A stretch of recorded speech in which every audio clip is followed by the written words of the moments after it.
One of the reasons why George Washington Hill's name comes up is he was so important in He was one of the finest advertising men in the country. For why? less money, he sold more cigarettes. Why? What was his basic theory? Basic thing was not to try to do too much, but try to repeat important things over and over and over again. It was the same old propaganda thing. Keep saying it and everybody will believe it. So have Lucky Strike Green twice in the title of your song. Look, and what was his And it was classic? always called the Lucky Strike Hit Parade or the Lucky Strike something. It was in the title. When I was at Proctor, I wrote a thing on how to get brand awareness if you want it. Lux Radio Theater, you start with that. Of course, always have your name in the title. Forget about who the star is. It's your show. You're paying for it. Then never try to say too much. Just tiny little claim. Lucky Strike means fine tobacco. That was the single message he wanted to get across. And it worked. It worked. And what was the classic Lucky Strike Green goes to war? That was because Lucky Green was a man's cigarette. It looked like a man's cigarette. People associated with men, and suddenly women were beginning to smoke in greater numbers. And he wanted to change the color to appeal to women. So they used that as an excuse. Actually, the dyes were getting scarcer, and it was a little harder for him to get the green in the package, but not that hard. He could have done it. But instead, he used it as a crutch to move to a broader base for his cigarette. And this was the color of the package. So the package was no longer green, it was white. And the commercial was just somebody yelling out Lucky Strike. Lucky Strike. Well, the commercial then was the auctioneer selling Lucky American tobacco. Mm-hmm. They were real auctioneers. And he would just say, Lucky Strike Green goes to war, Lucky Strike Green. And that was a short period of time, by the way. It was very effective. Right. Maybe 3 months it was on. But he also, his use of radio Yes. was also revolutionary, wasn't it? Brilliant. Yeah. In what way? Just that. Don't say too much. Emphasize just one single thing and pound the hell out of it. You think he was the most important advertiser in radio? No. No? For what he did and for his product he was. Now, you said you worked with Frank Sinatra on Hit Parade. Well, when you say you work with Frank Sinatra, I also had him to stations available. As you may know that in radio, there's always a parallel program to the one on the air in case. Oh, really?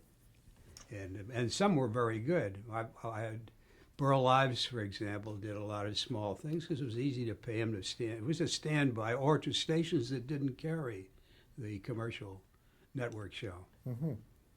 Eileen Farrell was a singer. Vera Brodsky, a concert pianist, was always standing by. And Bernard Herrmann had a full orchestra going, and it was to stations available. Maybe nobody took it. So you had the singer standing by in the studio just in case there was Always, a problem. yeah. What kind of problems would come up?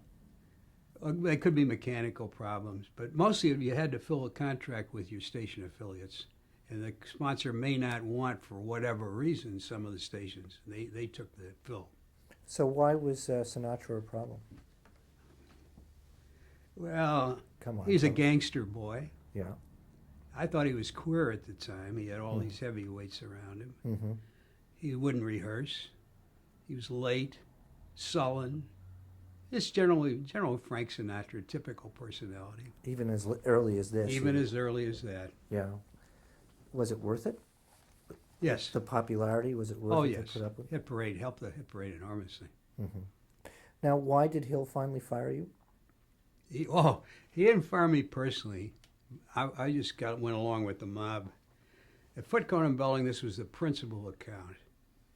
And one day, my boss, John Loveton, who was the program director of the agency, was playing a record, which we always did. Mark Warner pre-recorded the show, and Hill criticized it, and we made changes from that point on.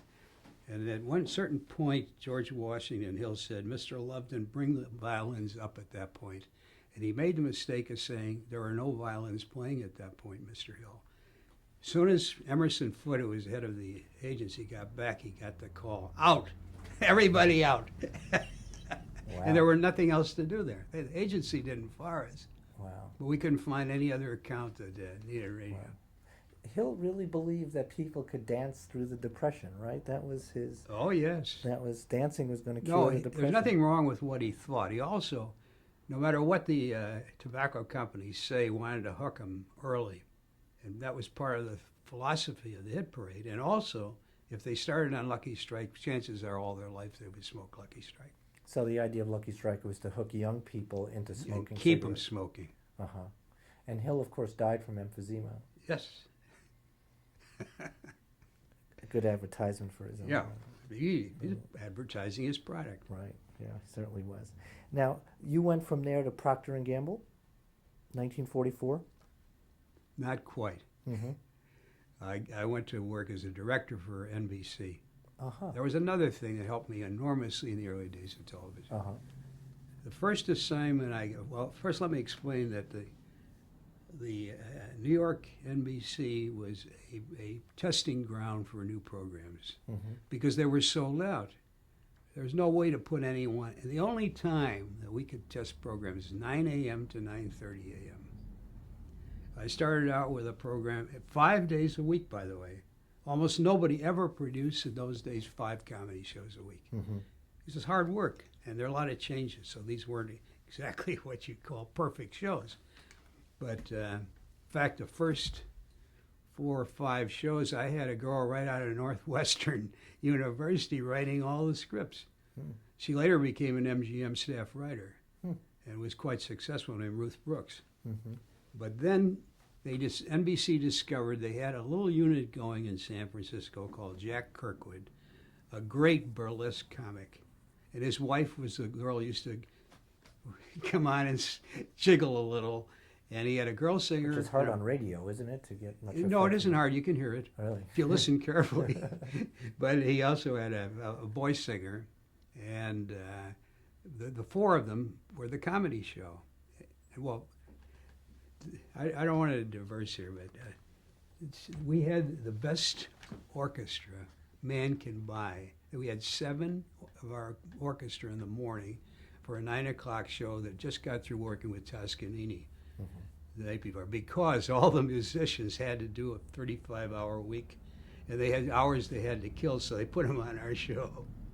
And it's just one tiny story. We had the pot on one morning. We were waiting, and we were listening to the musicians, and they had played with Stokowski the night before. And one of them said to the other, he said, "Boy, that Stokowski's something, isn't he? What a difference from Toscanini." The other one said, "Yeah. How did you know when to come in when we had the 70-bar layoff?" He said, "I watched the drummer." So you get a vision of Stokowski swinging his arms up and down, but they don't know when to come in when the group comes in. So they're looking Well, at the drummer. Toscanini, there was no question. The Right. finger went out, you came on the beat. Wow. But anyway, Great orchestra, wasn't it? oh, Toscanini's orchestra. 16, 17 men and 7 from Toscanini's orchestra. Right. And this show was very successful, by the way. It started rehearsal at 6:30 in the morning. We had a dress rehearsal at 8. We had an audience come in at 9:30. Kirkwood would warm them up. And we almost finished our whole day of work by 9:30 in the morning. But people in the West Coast got it on a repeat. And Crosby, Hope would all be listening to what Kirkwood was doing. He was a funny, funny man. Never made it past. Well, we did make it that show. We use him at Proctor for a 15-minute show 5 times a week. But that's it. That's it. I'm always interested in the concept of a dress rehearsal on radio. Yeah. Doesn't it's not exactly like theater, is it? But it's just a full run through, in other words. It's a total run through without any interruptions. Right. Up to that, you interrupt all over the place to fix things. Right. But when you go on, it's exactly the way it's going to go. Didn't you also have Gary Moore? Yes, in the beginning of that series, yeah. Did you get a sense that he was going to make it big? Well, he already was pretty big in Chicago, Mhm. way before that. Right. And he had done some things. Yes, he was accepted as one of the young up-and-coming MCs. You said that this was a big help for you in television. Why is that? 5 half-hour comedy shows a week with rehearsal at 6:30 in the morning is a great lesson. Really? You can't make a mistake early in the morning. Wow. Wow. Now, actually, now this is 1943. You're at NBC in New York. Did you hear any discussion about television at all at this Oh, point? we were talking about it everywhere. You were. Heard about it at Proctor. But Proctor was I a see. little later. Yeah, that was a little later. Everybody knew it was coming. There was no mystery. They'd seen it at the World's Fair, Right. and we were it. Had Same you, people had to be doing it. I was hoping it would come faster. had you seen it? I don't think so. Did you see people from NBC Radio going off to do experimental television? Well, certainly not in 1943. No. The TV unit was shut down for the war. Yes. So there wasn't really anything going on at all. shortly portion, and then it was very few people were doing it because there was no money. Right. Right. You had to make a living. And also there were no people to do it. There was not enough equipment either. Now, so what brings you out to Proctor in '44? Well, I must say NBC was very good. They offered to move me to California. They had 3 directors they liked and considered their top directors.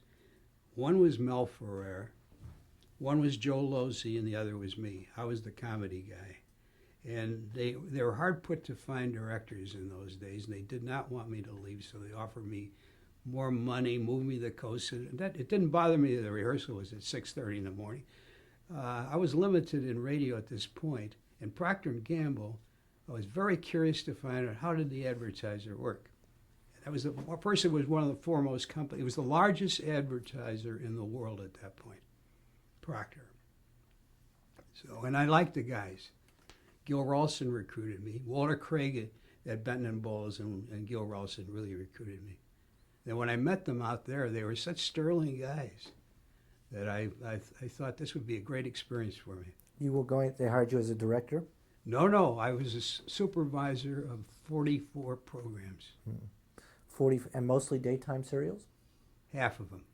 Now, let's talk about well, first of all, what's the difference between working for an agency and working for a client in the sort of mindset that you have to have? Varies widely. Uh-huh.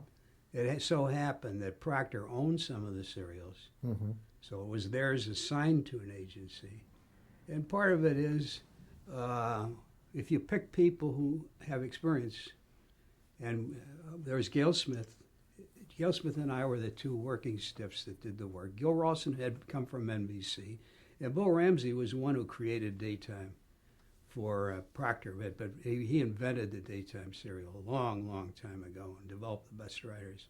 So it was a good compatible work. At one point, I can remember, if all the agencies collapsed, there wasn't a single show we were doing that Gail and I couldn't have directed, produced, do whatever we had to do. And so you were supervising 44 shows, Yeah. which meant By the way, multiple scripts on some of them. multiple scripts? 5 a week. Right. When I say a 50, 40, whatever I said. 44. Yeah, 44. If I said one is Ma Perkins, that meant I read 5 shows and for one Ma Perkins. Looking for what? Policy. Which one? Every 6 months we'd get together and work on a storyline. In those days, amnesia was a big thing instead of incest. There have been a lot of changes since then. Now, there were very basic policies regarding the plots to these shows. We've talked about this before. Yeah. One of them is how the pace of a show should Yeah. be. Can you explain that? Yeah. Well, the best illustration, which I think I told you before, is when Elaine Carrington and When a Girl Marries had a couple sit down for breakfast, and 9 months later they hadn't finished. Now, there are a lot of flashbacks. And also, it's a crutch for a writer because you insert a lot of things you'd done before to reprise so that you could develop the plot. But the point is... Well, the rule was very simple. We knew statistically the average person views 1.5 times a week out of 5 of a daytime serial. You can't go faster than that. There is no way you can go faster than that, or you'll lose a lot of audience. So therefore, everything was paced to that.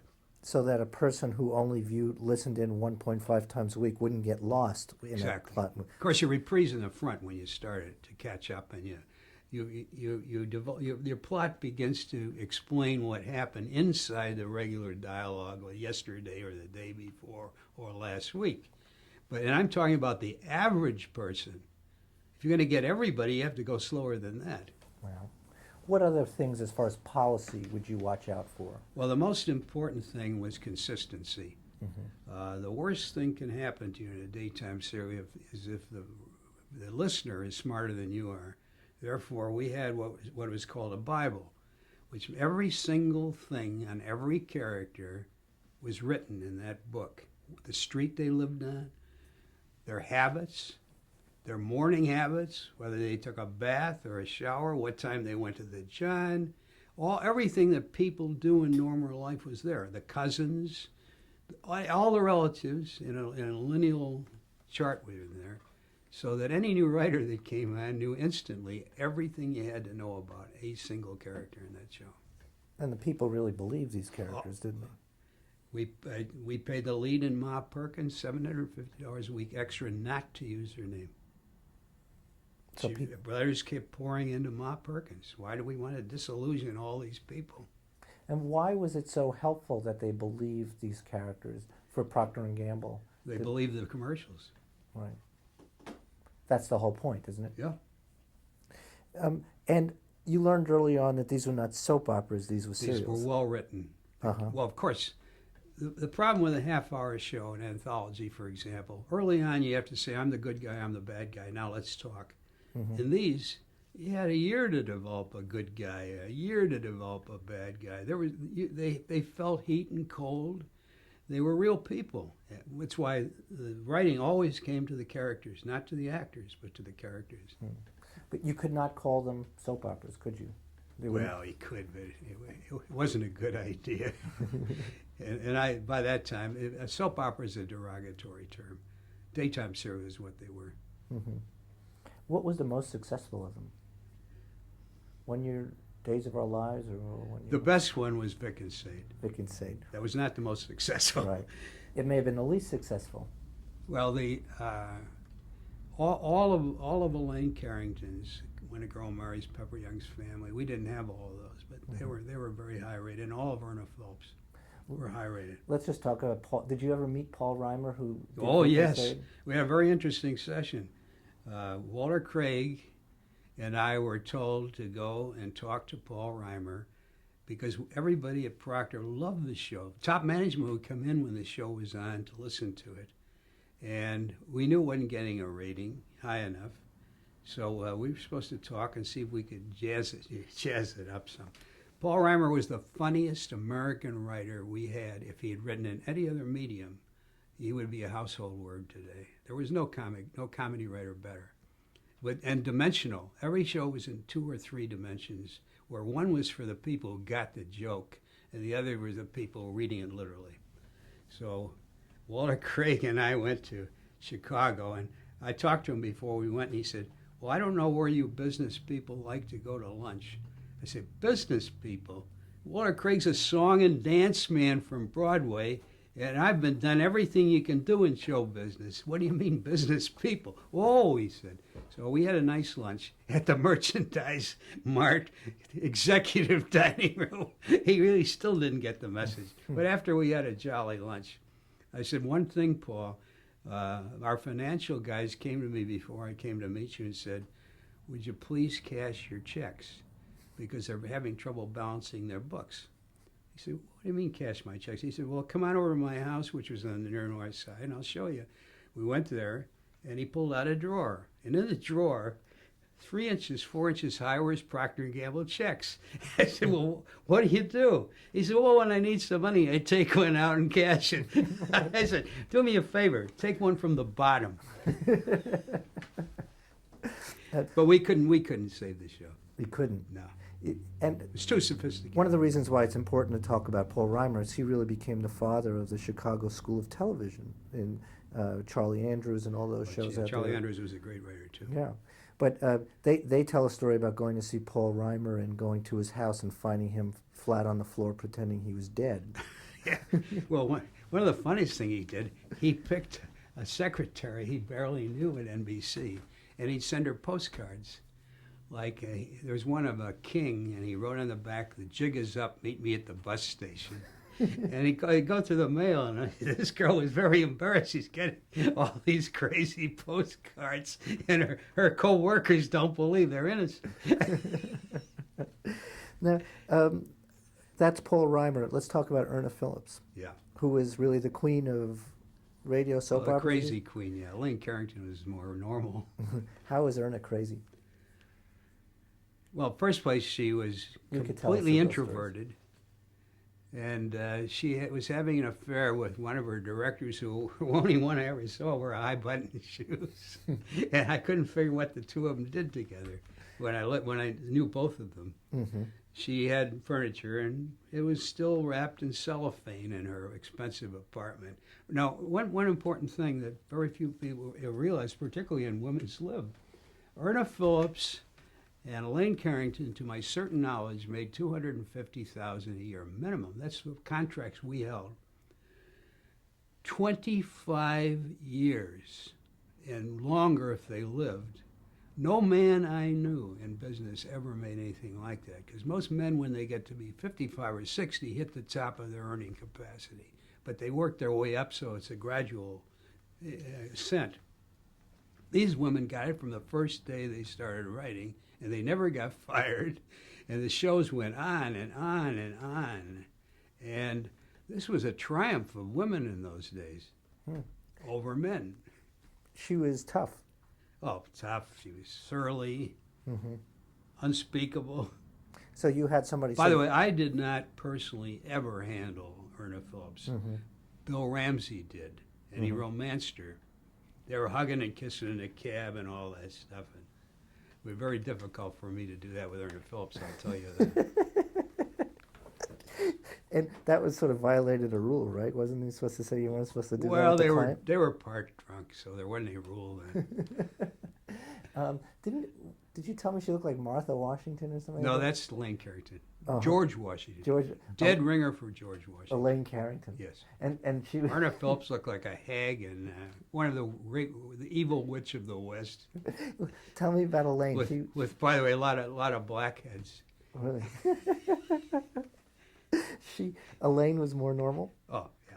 Well, the greatest part about Elaine was she had a house in Bridgehampton, a very handsome house, and Rockefeller Apartments in New York. And each place she had a chaise longue and a microphone, and she dictated all of her shows and played all the parts into the little. Then in those days, it was just one of those discs that went around, and her secretary cleaned them up, Wow. typed them. Was there competition between Elaine and Erna? Not necessarily. There was plenty for both. Neither one of them could do any more than they were doing. So. But was there competition over who would be known as the queen of soap operas? No, not really. Erna knew she was. Mm-hmm. But Elaine, I think, made it into television. Erna really didn't, did she? Elaine died before television. She did.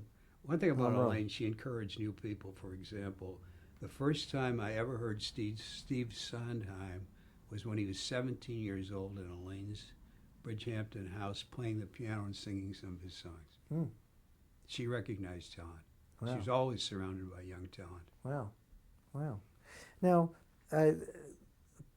Procter was a very conservative advertiser, no? They were... Well, let's look at it this way. When Roosevelt ran for the last term and I was there, only 3 of us voted for Roosevelt. We made a lot of money because we teased them all into giving us outrageous odds.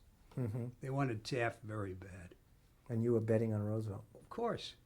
Who else? But their policies as far as advertising was very conservative. No? Play very safe? I would say scientific is better than conservative. In what way were they scientific? They recognized early on that you could not say too much. Same as George Washington Hill, only much more gentlemanly. Mm-hmm. And therefore, you didn't claim too much. You also repeated the name. It was Oxydol's own Ma Perkins. You got the title. That's what I told you. I have one chapter in the great book of Procter, which took me 2 years to read, of what you do and what you don't do. They learn from their mistakes. Mm-hmm. We used to say, Colgate had them, Lever remembered them, but Procter learned from them. Mm-hmm. And that's why in every major brand you'll see Procter has 2 brands. Lever has one, Colgate has one, therefore Procter has half the business automatically instead of a third. Huh. They were the brightest men financially that I have ever worked with. I always have Procter & Gamble stock because I know nothing can happen to that company. And nothing, every single quarter it goes up, and the percent of earnings. And I knew them all intimately. We played poker all night. Sometimes we'd be on the train, drink a lot going to New York, mostly trains in those days. Procter very early on linked themselves to radio and broadcasting. The beginning, from the beginning. WLW was the key to it in Cincinnati. Thinking what? Oh, this is the most inexpensive way to reach their mass market was a woman. We're going back now where most women were at home alone and bored to death doing menial things. Suddenly they're listening to a woman who has more troubles than they do. And they wouldn't miss it for the world. And that was the whole key to their success. And they're also vulnerable to a commercial pitch when they're crying. Mm-hmm. And you would tailor your commercials. Well, I guess we'll talk about that later on. There was no split audience in these, by the way. Oxydol was all of Ma Perkins. Right. Well, in fact, almost all cereals were single brand sponsorship. And deliberately so? Deliberately so. Uh-huh. They also believed in daytime, and all this is relevant to television later on. Yes. Daytime made them... It was half price of nighttime. Right. It was their whole audience. Mm-hmm. So they could draw as many people and pay half the money for it, in other words. Yes, it was a real bargain. Uh-huh. Men were a waste of audience to Procter in most cases at night. Mm-hmm. And it was never equal man-woman at night either, because men were out a little bit. Right. So it was always less men, but they didn't need them. And this is relevant. This is the same way with television later on, wasn't it? Yes. Were there subjects, you talked about amnesia being a popular subject, were there subjects that were taboo in those days? Yeah, incest. Uh-huh. Yeah, out of marriage sex. There was a couple of rubbing of noses in a sexual field, but not any real juicy ones. Uh-huh. Adultery didn't happen in daytime television. If it Daytime did, radio. it was very marginal adultery, accidental adultery. At some point, you started to think about television with Procter. We never stopped thinking about it. I started thinking about television in university. Really? We were all playing television then. Wow. But at Procter, you tried to get them involved in television, right? Compton, Louis Titterton was a literary man, and the three of us, Gil Ralston, Gail Smith, and I, decided we were going to do Far Side Theater long before television. We had scripts, we had costs. We were going to do it 16 millimeter. We were going to do it in California and store it, and the company would own it. And you were going to do this even before television was developed? And Howard Morgan, who later became president and CEO, would throw us out of his office. He said, "Why don't we let other people make mistakes? Then we'll come in and buy their mistakes." Right.